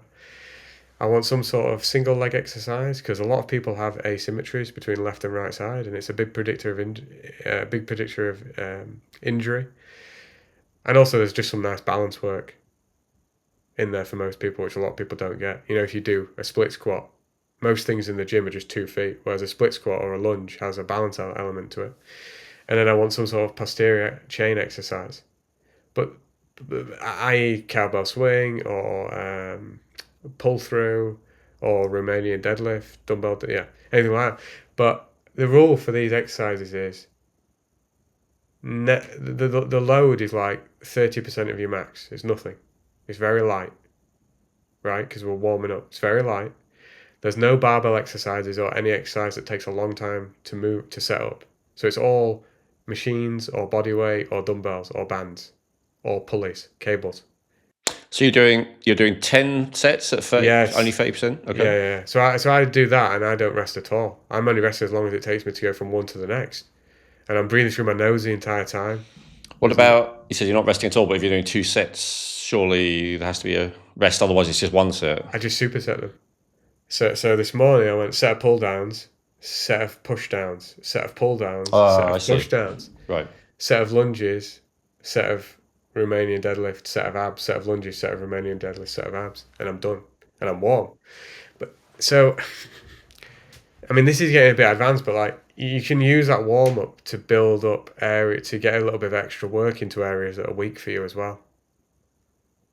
But for someone who's just starting out, that's probably too much. They probably need to start with 3 exercises and probably just do 2 sets of 8. That's probably enough. So somebody might do 2 sets of pull downs, 2 sets of push downs, and 2 sets of Romanian deadlift. Real light, right? Mm-hmm. And then you Sure. warm. And so the whole warm up take me 10 minutes. And Makes now sense. Yeah. Okay. yeah, and now I'm good to go into my first exercise. Now this is a bit weird, and this is not necessarily for everyone, but personally, once I've done that warm up, depending on how much weight I'm using on my first exercise, I may not need to warm up on the first exercise. I actually prefer that warm up that I've just done to just ramping the weight up on the first exercise, depending on how heavy I'm going. But let's say you were going to squat on that first exercise, and let's say you were going to do 3 sets of 5 with 70% of your max, and let's say your max is 100 kilos, so you can do 3 sets of 5 with 70 kilos, right? That's the goal of the first exercise. You might do at most 2 sets with a bar for 5 reps, 40 kilos for 1 to 2 sets of 5, 60 kilos for 1 to 2 sets of 3, and then do your 3 sets of 5 with 70 kilos. And on the 3 sets of 5 with 70 kilos, you might rest 2 to 3 minutes max. But on the warm-up sets, so on the actual warm-up that we discussed, I wouldn't rest hardly anything at all, unless you need it. On the warm-up sets on the squats, you might just load and go. So the warm up, because you're not resting, it's almost a bit of aerobic exercise as well. Well, Then, yeah, it does build a little bit of an aerobic base, yeah, especially if you do it all with your nose, breathing through your nose as well. Okay. Yeah. Now then after you've done the 3 sets of 5 squats, you can move on to your pull and your press. We said horizontal pull. So say I was doing, let's just say press ups because everyone knows what that is. Let's say the goal was to do, let's say 4 sets of 8 press ups with a 10 kilo weighted vest on. So I'd do a set of press ups, rest 60 to 90 seconds, then do a set of rows. Let's say it's machine row. Do 8 reps on the machine row. Go back to your press ups, do the set of press ups, keep going backwards and forwards, alternating. And if you don't want to waste the time in between, just twiddling your thumbs, then in between sets, you can do some fast and loose exercises. So just shaking your muscles out to get rid of some of that tension. You can do some joint circling if you want. In other words, like basic joint circling. Don't do stretching though. Static stretching, not do it at the end or separate to work out. Or you can do some of those human developmental sequence movements, which is what I do between sets. For example, between sets of squats, you can do a set of rocking. Because if you look at the rocking exercise from the side, it is basically a squat. Is there an advantage of doing kind of alternating back and forth versus just doing several sets of the one exercise? Yes, it's more efficient. So if I want to be as strong as possible, I need a certain amount of rest. So it allows for longer rest of the muscle groups. You're doing a different one. Exactly. But without just being sat on your backside doing nothing. Because you don't, who's got the time really, if you're not a full-time athlete, to do a set, rest 3 minutes, and then do another set? It's boring. Most people are not going to do it. But if you do a set of those weighted press-ups, rest 60 to 90 seconds, then do a set of rows, rest 60. You're getting quite a long rest between each set of press-ups and each set of rows. You see? That makes sense. I like it. All right. And I mean, you can do a tri-set as well. You could alternate your squats, your press-ups, and your rows if you wanted. Or you can do giant sets, 4 or 5 exercises in a row. There's so many different ways to train. So many different ways. Is there any reason not to do that? Like, is it is there a point of going too long between doing the same? Well, not necessarily. I mean, if you think about strength athletes, they often in competition between the heaviest attempts that you might have to wait 10 or 15 minutes. So I don't think that's optimal, actually. I never like that. But no, I think as long as you're moving, it's not gonna matter if you have 5 or 6 minutes between sets of the same exercise. But you kind of need to make 2 or more work. You kind of need to be in the same mindset for all of the exercises. So if you're going to go heavy, like 5 reps, let's say, you kind of all need to be in that range. You wouldn't want to do like 5 reps on your squats, 5 reps on your press ups, and then like dumbbell curls for 20 reps. It wouldn't flow. It wouldn't make sense. Your arms would end up getting pumped, and it'd affect your positioning on the squat and the press ups. It'd be better to just alternate the squat and the press ups, and then do the dumbbell curls for higher reps at the end. Yeah. Nice. That makes sense, yeah. Yeah, that's good. All right, and then how about finishing a workout? What about the concept of cool down? I do the same. I end the workout the same way I started, with more human developmental sequence. And this is really interesting. You definitely don't really want to leave the gym feeling all pumped with all that lactic acid in your muscles. Not that I really train that way anyway, but a lot of people who train for aesthetics are very pumped and it looks good. But I don't think it's good for you over time. Because I don't know, but I think it just leads to stiffness, and I don't. If you look at the way most bodybuilders move, they're not moving like athletes. I actually agree. I'm just curious. Yeah, I don't think it's good. Like climbers. I mean, so I did climbing for quite a long time. Still do some climbing. They're phenomenally interesting athletes and phenomenally incredible athletes, actually. But a lot of them, when they're climbing, they'll get absolutely pumped in their forearms because having to hold on to things, so hard. But a lot of them are smart enough to not leave the gym with that pump still in their forearms. They will get rid of it. They often do static stretching, which I don't think is actually that effective, but at least they're trying. At least they know it's not a good idea to go home with that still in the body. But if you go back after your workout and do some diaphragmatic breathing like we discussed earlier and some head nods and head rotations, you often find that the pump will dissipate, which is very strange. It's very strange. Like, I don't really know physiologically why that happens. I guess it's just because by doing the diaphragmatic breathing, you get out of that sympathetic state back into the parasympathetic state. You're more relaxed and the body starts to do what it wants to do, which is recover from the slight trauma that you've just inflicted upon it. Mm-hmm. Yeah. So that's how I like to finish the workout. And if you're a stressed person, you might give yourself 20 minutes at the end of the workout to do 10 minutes of diaphragmatic breathing and some head nods and head rotations. You can't really overdo just getting your breathing back under control. And so I like that a lot as a way to finish the workout. What other people do, stretching, I don't know. The more human developmental sequence I do, the less stretching I need. Because there's a whole theory and there's science to prove it that you don't lose range of motion because, a muscle is tight per se. You lose range of motion because the body is afraid. The nervous system doesn't want to let you go into that range of motion. So as you breathe more into that particular position, your body relaxes and allows you to have that position back again. It's quite interesting. People can do this, like, I don't know, if someone wants to do the splits, if you want to do the splits, you can hang out in the split position and just force the stretch if you want. Or you can be a little less aggressive with it and just breathe into it. Like a yogi might do. It's not so different to yoga. Just breathe through the nose and eventually your body will let you go a little further. You'll be able to spread your feet a bit more, go a little further, spread your feet a bit more. And if you throw in some head nods, like this, breathe through your nose, and then head rotations, you'll find the same thing happens. Your body allows those ranges of motion to open up. It's very interesting. So yeah, that's how I would end the workout for everybody, without exception. Okay, fair enough. All right, very good. Let's finish with like some favorites, and also, well, maybe not favorites, like your top recommended exercises. And remember, this is the Rejuvenate podcast, so we're going more from a longevity point of view rather than a strength per se, although I realise that they are interlinked, and you can discuss that a bit more if you like. And also least favorite, or like, now I realise that a lot of this is very idiosyncratic and it depends on the person, and there's probably no one exercise that's universally bad for everyone, but just overall in your general estimation, which are the things that are like the least likely to be helpful versus the most likely? I'll start with the least likely, and this is super controversial, but I'm gonna say the regular deadlift from the floor, Interesting. and this is my favorite exercise of all time. As a powerlifter, it was by far my best exercise. I had the fortune of training with Andy Bolton, who was the first man in history to deadlift 1,000 pounds, and the things he could do, not just in terms of lifting max weights, but with a sub-maximal weight, what he could do with 600 pounds was unbelievable. I mean, 100 people in the gym would stop and be out with their phones. It was mind blowing. However, to deadlift safely, I deadlifted I only ever had one deadlift injury, and it was 80 kilos before I didn't know anything about deadlift. And then I went on to deadlift 260 kilos. I never had a back injury, nothing.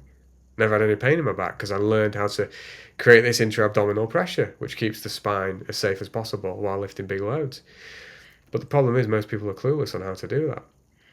So I've got two friends living here in the same area, both about my age, about 40. I think one's in his late 30s, and they both got really bad lower backs. One of them has just gone to London. Some surgeons put him under anaesthetic, injected something into his spine. It does not sound good. He had back pain all the time. And the other one's always you can tell he's in, but he's always shuffling around when he's talking to you, holding his lower back. And I'm like, what's up with you both? Both hurt their backs deadlifted. Both hurt their backs at a CrossFit gym, surprise, surprise. Both hurt their backs doing 6-inch deficit deadlifts, which basically means if a regular deadlift is bar on the floor, they were stood on a 6-inch block, which increases the range of motion 6 inches and makes it very difficult to get a good lower back position at the bottom.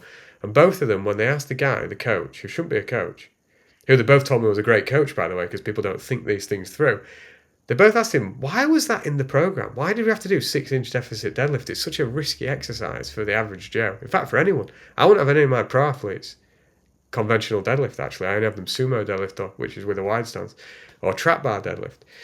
But why did they have them do it? And he shrugged his shoulders. He goes, I don't know, it was just in the program. Well, that's unacceptable. Brilliant. So the deadlift, is it a great exercise? Of course it is. There's nothing more fun than pulling heavy weights off the floor. But in terms of longevity, and in terms of, exercises that give the most and take the least, it's not up there. It takes a lot. It's hard to recover from, even if you do it well. And it's injurious if you don't do it well, and too many people don't do it well. So I think that's top of my list of exercises to avoid, unfortunately. Well, let's dig into this a little bit. I know we've got more to cover because I know the hinge kind of lift is one of the key kind of. So weirdly, again, I have a tiny percentage of knowledge about this stuff than you, but my intuition was I'm not doing that at least yet, and I've been doing either a pull through or a 45-degree incline. That was off the top of my head. So what alternatives we should suggest? Maybe we could do that for each of the movement patterns, actually. Yeah, well, look, the hinge is, arguably the most powerful movement the human body can do. So it's a great movement pattern, and one that I've enjoyed more than any other. And all the athletes I train do it, and every athlete should do it. Unless you play darts or snooker, and then you can do what you want. But the two that you just mentioned, the pull through, which is basically where there's a cable stack. The cable stack's here, set it up as low as it'll go with a rope attachment. Then you face that way and grab the rope between your legs, and then you do the hinge that way. Is a great exercise because it's so much more controlled. There's just not as much technique. And the 45-degree back extension, which is a piece of apparatus that's about this angle with a pad here and something that your feet go under here, and you just hinge. If that's your waist, you're hinging here, so the upper body's moving up and down. It's a brilliant exercise. The other one, which is phenomenal, but unfortunately you never see it anywhere, is the reverse hyper, which works the opposite way. Your body is fixed on a table here, and your legs hinge under you. The reverse hyper is amazing, actually. Oh, I think we got one at my gym, and it's got a weight on it. So yeah, I do that one as well sometimes. Yeah, so as you say, your body is like that, and then the legs can go up and down like that. Is that what you're saying? Yes. Yeah. And you add weight. Well, that machine was developed by Louis Simmons, and he broke his back twice, and that was a machine that allowed him to get back to powerlifting. And rehab I his didn't even back. be. I didn't even think through that it was a hinge exercise. I only did it because I thought I need to strengthen my lower back. That was my thinking. Well, that's what it does, but it works the opposite way. Your upper body's fixed and the lower body moves. The reverse hyper is brilliant. So the average person could just do reverse hypers, pull throughs, 45-degree back extensions, absolutely. But of course, you should learn to hinge. Like the easiest way to learn to hinge is to stand some distance from a wall, facing away from the wall, like let's say a foot and a half. Then put your hands like this in the crease of your hips and practice pushing your hips back so they touch the wall while keeping your back flat. And the knees will only bend minimally. The shins stay pretty vertical. And when you feel a gentle stretch in your hamstrings, that's when you come back up. Because if you push too far past that gentle stretch into a deep stretch, the back rounds. Does that Okay. make sense? Yeah. So yeah, I think a lot of people would say cowbell swing as well. And look, I love the cowbell swing.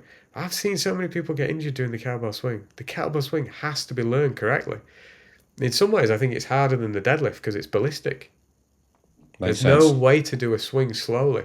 So a lot of people bastardize it by turning it into an ugly squat with a stupid shoulder raise, right? They're trying to like shoulder raise 24 kilos and it's a mess. Some people who don't have an educated midsection, they don't know how to keep this stiff. At the top of the swing, one of the biggest mistakes is instead of standing bolt upright like you're doing a plank here with the kettlebell here, that's where the finish of the swing is. A lot of people end up leaning backwards. They do this with the deadlift too, which puts a hell of a lot of strain on the lower back. And then they end up wondering why the lower back hurts. I mean, just a quick point: kettlebells are an amazing tool, but never go to a kettlebell class at a gym run by like a personal trainer because it's 19 times out of 20 it's going to be absolute garbage. And those exercises, because of the quick nature of a lot of them, like the swing, the clean, and the snatch, need to be taught really well. I was once at a gym and I saw this guy teaching a kettlebell class. He had 8 people in the class. By the time he'd finished, 3 were injured. Right. One hamstring, 2 lower back. And I wasn't surprised. And then he says to them all, he goes, no pain, no gain. And I'm like, get out of here. Like, I thought you were supposed to say that about the effort of exertion, not about the effort, not injuries. he was a tool, right? So, he just, but yeah, so the kettlebell swing and the deadlift, yeah. Yeah. So you like them, but not for I everyone. love, All I right. love, I love them, but no, they're Let's not. move on. So I actually want to cover all of these. This is great. So all right. So we've done a hinge. What's the next one? The squat type movement. I Squat, don't know yeah, what I to mean, call well, it. So what's the worst, and then what are the better ones for the average person? for the average person, the back squat is the worst, just with the bar on your back, because there's so many ways to screw it up. Even if you successfully get down to the hole, the bottom position, successfully, on the way up, a lot of people, their backside will come up first, so the head goes forwards, and then they end up finishing the lift with too much back and not enough legs. So, as a rule of thumb, squats where the bar is front loaded, so a front squat, which can be done with this crossover bodybuilder style grip or a clean Olympic weightlifting style grip, or a Zerka squat, which is where the bar is in the crux of your elbows here. It's very uncomfortable, but it will never injure you. It won't hurt your arms. You just need to wear it like a jumper. What about? And I realise this is going to be very low weight for you, but I'm doing something like a goblet or even Yeah, just what you yeah, is goblet that squat's brilliant. Yeah, I think kettlebell goblet squat or dumbbell if you don't have it, but the kettlebell just works nicely because you got the handles. Kettlebell goblet squat's brilliant. So the progression so might be, anything other than on your back would be better, basically. yeah, the progression would be body weight, goblet squat, Zerka squat, bar in the crux of the elbows, front squat here, back squat. But honestly, back squat, even if your technique's perfect, for a lot of people it puts a lot of pressure on the elbow and a lot of pressure on the shoulders. So a lot of gyms now have a safety squat bar which has a pad here and a handle here. So the bar's still there, but the safety squat bar takes the pressure off the elbows and the shoulders. Now it does make it a bit more quad dominant and a bit less glute and hamstring dominant, but whatever, for the average person that doesn't matter. I think there's more to be gained from that. The only thing I will say is this: the safety squat bar. If you're in a safety squat bar squat, it is the least safe squat ever, because if you get stapled at the bottom, you cannot get that bar off your back. So you must have good spotters or squat in a power rack with the pins in the power rack set just below the bottom of where you squat, like only an inch below. So if you miss at the bottom, okay, you can get out. With the Zercher squat or the front squat, if you know what you're doing, you can dump the bar easily. With the back squat, you kind of can, but it's still risky. You need the power rack, really. Yeah, it's very risky throwing a thing with very heavy weight It behind is you. risky. Yeah. You've got to first of all understand you're about to miss, then be able to. You can't really throw it; it's too heavy. You have to just get out from under it, which is not pleasant. Well, what about machines then? As there is this risk, like I tried a pendulum squat machine yesterday. That seemed pretty Is that good. like a hack squat machine? Did it have a foot plate and then you pads over your shoulders and it allows you to squat? It did have both of those. Yeah. Yeah. I mean, look, those machines. The issue with machines is that they're not built for you. So you're 6'3", and my wife's 5', 2. They're built for me, who's 5'10", right, average height, because they have to be built for someone. So they're typically built around the average person. But even I'm not average because someone who's 5'10" can be built like me with a short torso and long legs and long arms, and then another guy can have a long torso and short legs and short arms. So the problem with machines is that you're more likely to have an overuse injury or just an injury from being forced into the path of the machine as opposed to the more natural path that you could take. So I think for most people, I would much rather that they did like the goblet squats. You could, if the gym's got it, if you build up to being able to do 5 sets of 5 with a 48 kilo kettlebell, I mean, that's going to bury most people. That's going to be plenty of strength, right?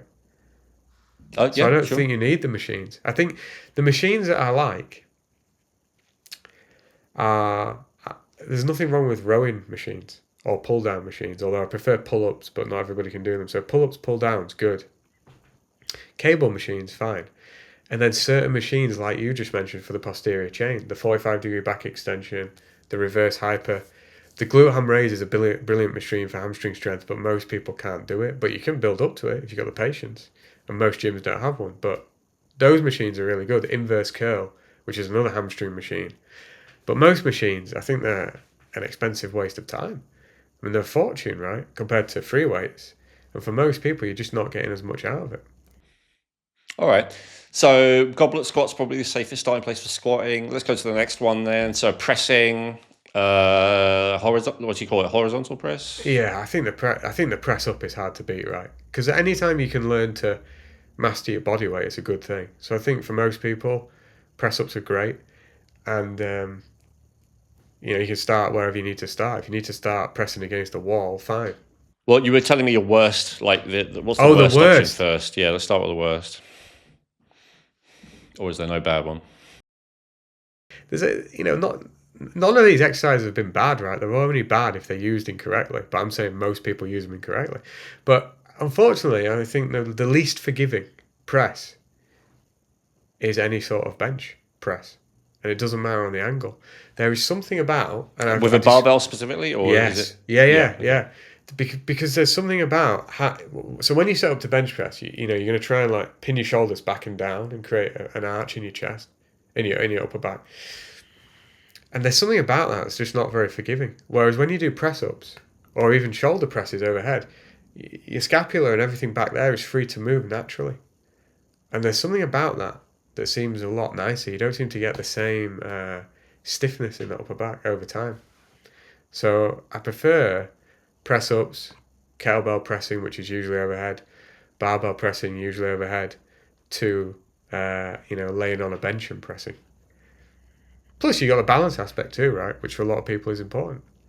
Laying on your back, pressing a barbell is not particularly athletic, whereas standing with a barbell here and pressing overhead is more athletic. Standing with a barbell here and push pressing overhead, where you dip your legs a little bit and then jump, essentially jump, drive with your legs to lift more weight overhead is very athletic. Well, let's move to that overhead press then. So, what's the worst option for that? Well, all right. Some people, I'm not the right person to explain this, but some people have more room in their shoulder than others. So some people can press overhead without any problems quite easily. Some people overhead pressing is problematic. For people who do sports where they're throwing, like baseball players, if they do more overhead pressing, it can be a problem. So overhead pressing, it depends on the person. But again, the barbell is going to be the least forgiving. Kettlebells are more forgiving, or dumbbells. Again, with the cowbell though, there's more to learn. It's a bit of a weird implement. But I would say overhead pressing is more advanced. So I would start with horizontal. But then, But you were saying before, if you were only doing two exercises a week, like one of them you'd be doing. oh, yeah, well, I would say the easiest one then is a steep incline. So set up a bench on a steep incline and press dumbbells. Okay, right. And this is an important subtlety. Instead of pressing with a dumbbell here, have it about 45-degree angle. For most people, it's a more natural thing. Or you can also go neutral this way. Okay, that's good. And what do you think? Like, because I know it's not pressing, but for shoulders, just kind of raising laterally. Is that a good Yeah, one? I think that if you're doing enough pressing, then I think the most important raise is for the rear delts. Right. Because the pressing tends to, bench pressing, overhead pressing, you tend to pretty much take care of the front delt and side delt. You certainly don't, most people don't need more front delt. You might do some side raises, like you're saying, but then you might also do some raises where you're bent over, where your torso is at like 45 degrees to the floor, and then do the lateral raises up, rear delt raises that way to hit the posterior delt. Or you can take a band, a resistance band, and pull it apart like this at different angles: forehead, nose, chin, throat, chest, belly, whatever you like, or even diagonally, right? Just make sure you do it both ways. And that works the rear delts nicely too. If I could go back in time right now and hand the 30-year-old me one tool that would help save me 15 years of pain, fatigue, confusion, then this is what I'd do. I would give myself advanced health genetics all access reports. Now, unfortunately, it didn't exist back then, but if I could, or if I could go back in time and give myself the results that I've generated now, that's exactly what I would do. It would have told me instantly that I have multiple genetic SNPs, making me prone to choline, calcium, and tyrosine deficiency, among other things, lead and aldehyde toxicity, and bad histamine metabolism, which explain my brain fog, the IBS, the chronic sinus infections, the fatigue, everything. Instead of trying 400 random things, I could have laser focused on the top 5 things that actually mattered for my DNA. And that's exactly what this can do for you now. Over 500 reports, 200 million variants or SNPs analyzed with 99.7% accuracy, free lifetime updates, and the strongest privacy in the world. We're fully GDPR compliant. We anonymize your data. We store genetics and personal info separately, and you can delete everything with one click. We don't sell your data, ever. Try it now. Go to advancedhealthgenetics.com. And if you have an old DNA file, because maybe you've used an ancestry service like ancestry.com, 23andMe, anything like that, you can upload it and you have your first reports within hours. And if you don't, just select the DNA kit option. We'll send you a saliva test kit. It's really easy to do. Advanced Health Genetics is already by far the most affordable DNA reporting company of its kind. But if you use the code REJUVENATE at checkout, you get an additional 20% off your order. That's advancedhealthgenetics.com and use code REJUVENATE at checkout. Do it for the version of you that's tired of guessing. You deserve to know the truth about yourself. All right, and we'll finish with pulling. So horizontal pulling, I guess, first. What's the worst? Start with the worst. For Barbell most rows. beginners. Yeah, this is an easy one. Barbell rows. A lot of people and a lot of really strong people do like barbell rows. But the problem I think with a barbell row, and Andy Bolton, first man in history to deadlift 1,000 pounds, used to agree with me on this. It takes a lot out of your lower back because your lower back, regardless of whether your torso is here or here, your lower back has to just hold isometrically. And especially as you get stronger, that's a lot of strain. And we always said, well, I'd rather save that lower back energy for the squats and deadlifts. So I don't like barbell rows. And whenever I do see people lift heavy on them, the form's always crap. So I'm like, you're putting it's your lower back that's probably going to pay the price, right? So why bother? So with rows, I think there's nothing wrong with machine rows, and that could be any sort of machine. In fact, the back is such a complex thing that the more variations you have, the better. So some machines will have like a pronated grip, and they'll also have a neutral grip. The neutral grip might be narrow. The pronated grip, narrow. The pronated grip might be wider. I'd use them all. So machine row is good. I also like low cable rows. So if you have a cable machine, and then you put your feet on the pad, and then you sit up straight and you row that way. The low cable rows are great. And again, every few weeks I would change the attachment because they're on a carabiner, so you could do 3 weeks with a rope, do 3 weeks V-bar like this, 3 weeks wider neutral grip, 3 weeks supinated underhand grip, 3 weeks pronated. That's one way to do it, right? I also like bodyweight rows. So it's like a press up, but the wrong way around. So you set a bar up in a power rack, hold the bar, you're underneath it. To make it easier, you have the bar higher and your feet closer in. As you get stronger, you make the bar lower and have your feet on the floor, and then eventually your feet elevated. So those inverted rows are very good. And one-arm dumbbell rows are great too. So I think the only ones to avoid would be the barbell rows for most people. I think the place to start is probably machine rows. Get your free weights, your balance exercises in on your squats, your hinges, your press ups. But then over time, you can experiment with dumbbell rows, inverted rows, and so on. Okay, nice. And vertical rows to finish, or pulls? Hang on, So like pull. Oh, okay. I know you. All I right. know you're going to say like not rows, pulls. I know you're going to say pull up is your favorite, but what's the? Let's start with the worst. What's the least? There is none of those exercises are inherently super dangerous. Just a lot of people. Yeah, no, none of them are bad. You just have to learn.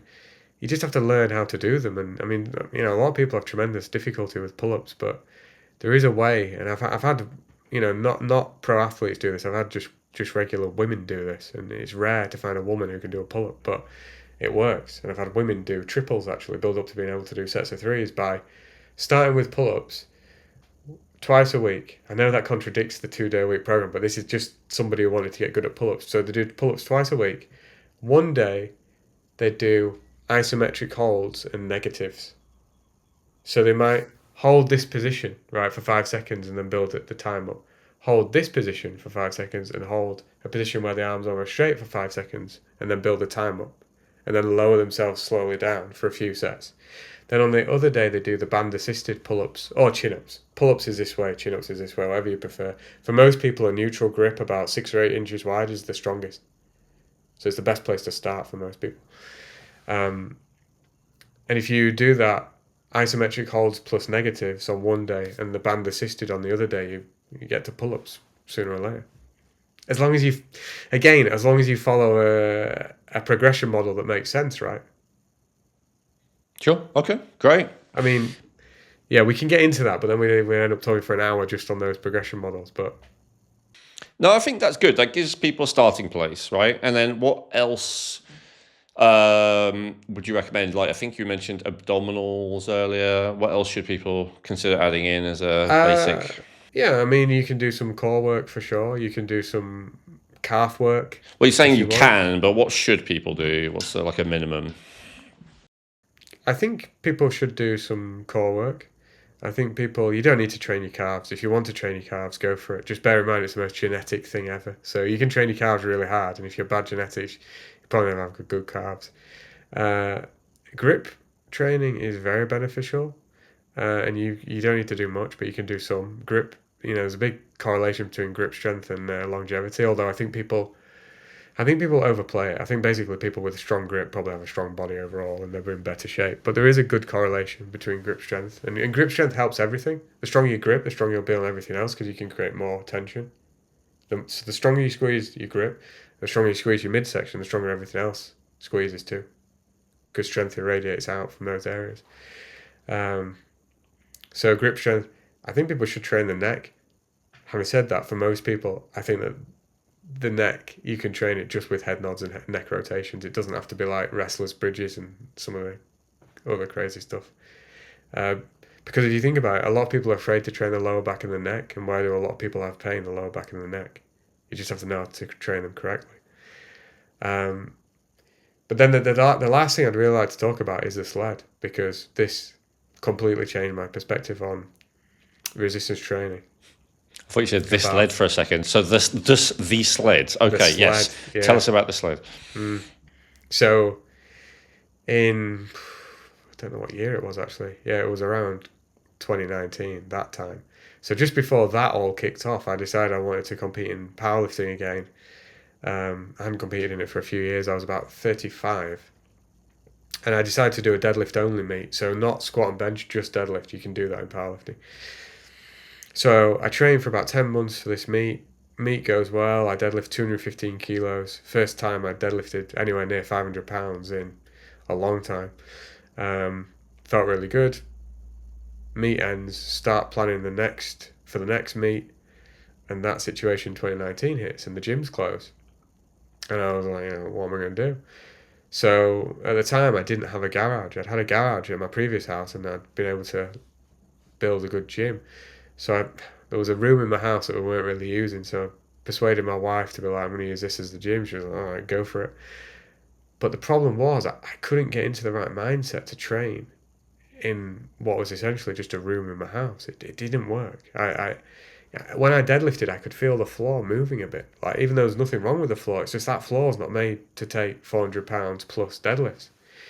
So I was like, this isn't working. I did that for about 6 or 8 weeks, and I'm like, I'm going nowhere with this. I just can't get the right mindset.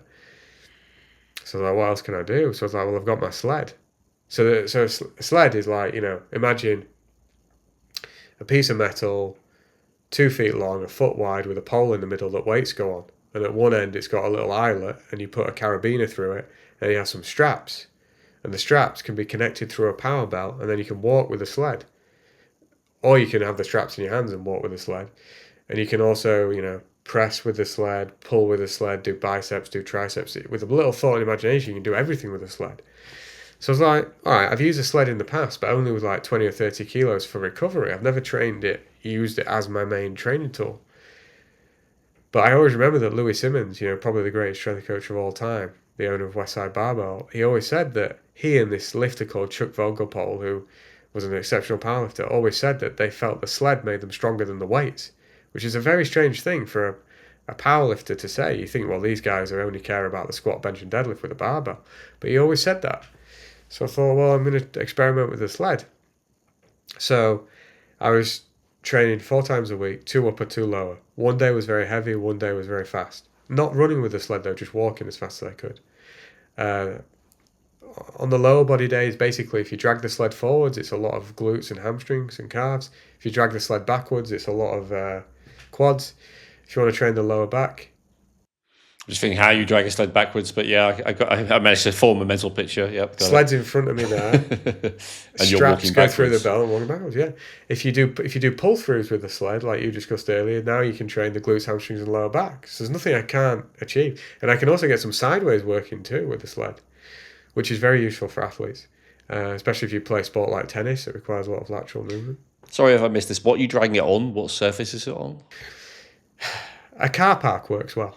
Right, okay. Yeah, concrete or tarmac. You can drag it on grass if it's flat, but if it gets muddy and stuff, it's not as easy and it can get slippy. But yeah, or astroturf. But car park. So yeah, it's a little bit of work. I had to load the car up with the sled and the plates and go find a car park. But I can imagine the noise it makes is terrible. I guess, is it designed in a way where that's not the case? it can be, but if you don't, no, it can be. But if you don't want that to happen, drag chain instead. You can buy lengths of chain and drag chain, and then it barely makes any noise. That's actually what I'm doing right now because the car park I'm using is quite close to a housing estate, so I'm actually doing chain. So it can be For that reason, for the noise? Yes, yeah. Okay. So you give me a chain or a sled. But then for the upper body, you can, if the sled's behind me and I hold the straps here, I can press. But I can press like a chest press. I can press close grip. I can press overhead. I can press wide grip. And then if I turn around the other way, I can do rows. And I can do rows with a supinate grip, a neutral grip, a pronate. The list goes on. There's nothing I can do in the gym, really, that I can't do with a sled. So I trained for like 6 months with a sled. And the gym reopened. So I'm driving back to the gym and I'm like, I'm kind of excited about it. I also just thought I was going to be really weak. And nothing could be further from the truth. I hadn't lost any strength. On some exercise, I felt stronger. And the difference was that the actual gym workout, in terms of work capacity, it felt like nothing. That was the big difference. I was like, I don't feel like I'm doing anything. So I thought about it afterwards, like, why does the sled work so well? Especially if you do it breathing through the nose, which I then re-educated myself how to do about 2 years later. I literally went back to one plate, 20 kilos on the sled, and built it up over a few weeks, just breathing through the nose. But number one, this is why the sled is the best strength training tool for anybody. bar none. It's not even an argument. I'm going to be really dogmatic about this and say that for anyone who's not a pro athlete, the sled is the best training tool, and for a lot of pro athletes, the sled's very useful. I got my rugby player who's playing at the Six Nations right now. Is doing a lot of sled work, and it sent his endurance on the pitch through the roof. But here's why it works so well. It builds strength and conditioning at the same time. And if you breathe through your nose, it builds mutant conditioning. Can you define conditioning? Gives you a work capacity like nothing other. Like just your ability something like stamina or do, endurance then. Yeah, exactly. Okay. Yeah, all of that. So normally in the gym, if you use a resistance-based exercise to build conditioning, stamina, work capacity, whatever you want to call it, like say a squat, you have to go so light that there's not really any strength benefit. If you use a squat to build max strength, you have to go so heavy that there's no conditioning benefit. If you want proof of that, you just go to a powerlifting meet and look at the guys who don't do any conditioning work. And I mean, they look like they're going to die. Half of them on oxygen. They literally sat there on oxygen after they've done one squat because they got no work capacity. So it builds work capacity and strength at the same time like you would not believe, especially if you drag it 60 yards. Don't ask me why 60 yards. Louis Simmons said he got 60 yards from NFL players and track and field athletes, and he just thought, what the heck, I'm going to do 60 yards. And 60 yards just seems to work really well. So you get this strength and conditioning. And a yard's about a metre, right? For our... Yeah, call it 50 or 55 metres, yeah. It doesn't have to be exact, I just pace it out, right? And sometimes you go a bit longer. I've been known to drag the sled 80 or 100 yards, and I've been known to drag it 30 yards, but 60 works well. And I've had a marathon runner drag it 20 to 60 minutes non-stop with a much lighter weight, and he destroyed his marathon time with less running. So that was really interesting, but probably a story for another podcast to do it justice. But number one, you have the strength and conditioning element that you don't get from normal resistance training. Number two, the exercises are really, really easy to learn. They're super easy to learn. They're very simple. There's no great coordination required at all, but then they're as hard as you want to make them. You can train really hard, you can train moderately, you can train really easy, but the actual technique, for example, the king of the exercises with the sled, sled's behind me, straps going through the power belt, I'm walking forwards, keeping about a hip width distance between my feet, pulling hard through the heel every time the heel lands to build the glutes and hamstrings. I mean, I haven't met anyone yet who needs more than 2 minutes of coaching to be able to do that exercise effectively. The same cannot be said of, squats, deadlifts, bench press, etc. So very easy, very simple learning curve. And then the other thing is, it's really easy to recover from.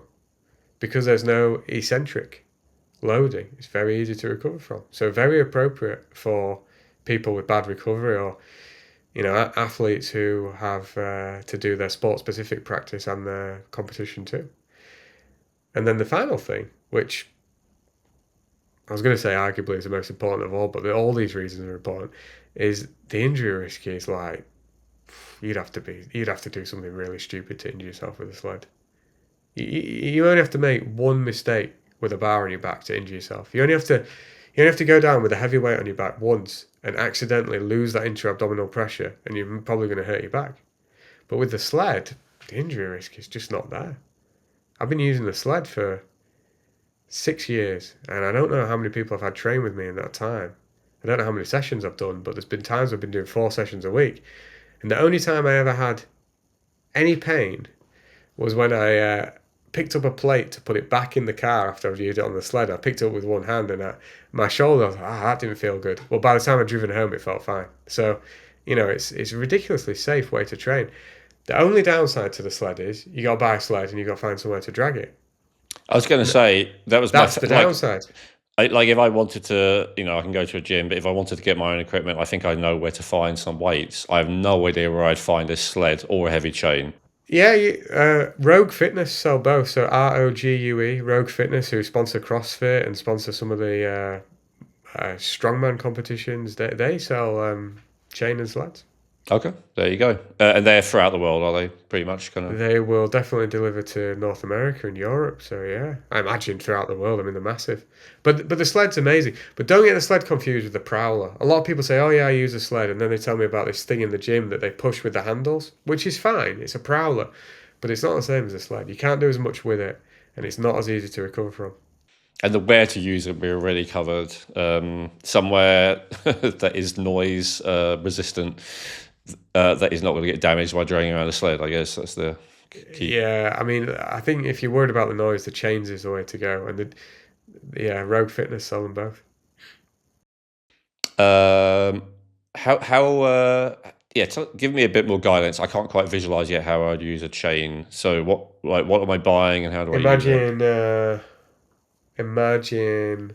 So typically Rogue, I think they sell the chains in 6 or 7 feet lengths, and each length's about 10 kilos.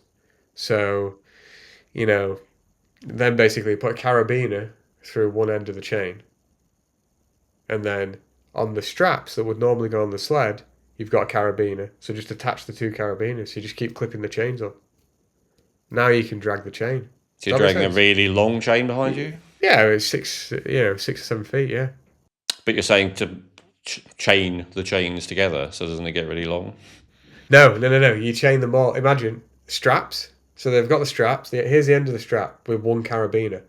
Each chain can just get snapped onto that carabiner. So they all go through this carabiner. So it's only 6 or 7 feet. It's not getting longer.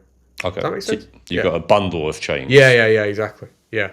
And then you can use the chains in the gym too, but that is a conversation for another day, and it's not appropriate for most people. Conversation with the gym owner maybe as well. It did get me kicked out of a commercial gym. Okay. They told me they didn't like the noise of the chains. I told them I didn't like the noise of the treadmills, and they didn't understand my argument. Well, it's their gym, but yeah. Okay, this has been fantastic. I hope that everyone who has been listening has been making notes. If not, you can always listen again. And let's give people further resources. You've already mentioned a couple of things, but if people want to learn more from you, where would they go, Elliot? Because I'm working with pro athletes and it's all word of mouth, I don't have that much online at the minute, but they can go to my website, elliotnewman.com. So ELLIOTNEWMAN.com. And the only social media I'm on is LinkedIn. But in terms of resources for people to read, I think the books that Pavel's wrote over the years, Pavel Satsulin, strongfirst.com, is very good for a lot of people. It's a little bit hardcore, he's a Russian guy with a dry sense of humor, but it's very approachable. You don't really need any background knowledge to understand what he's talking about, and it teaches technique and basic programming very well. Nice.